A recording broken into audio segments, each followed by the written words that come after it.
Question 1. Which of the following is responsible for the synthesis of mRNA during the process of transcription? A.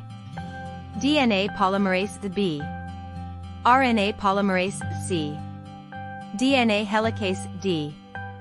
DNA ligase. Answer: B. RNA polymerase. Question 2. Which of the following nitrogenous bases is not found in RNA? A. Adenine B. Guanine C. Thymine D. Uracil.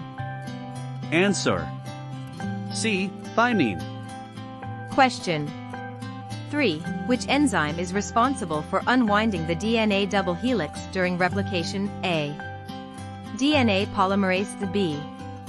Helicase C. Topoisomerase D. Ligase. Answer: B. Helicase. Question 4.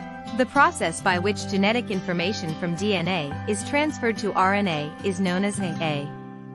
Translation B. Transcription C. Replication D. Reverse transcription. Answer: B. Transcription. Question 5. The genetic code is read in groups of 3 nucleotide bases known as A. Codons B. Anticodons C. Introns D. Exons. Answer: A. Codons.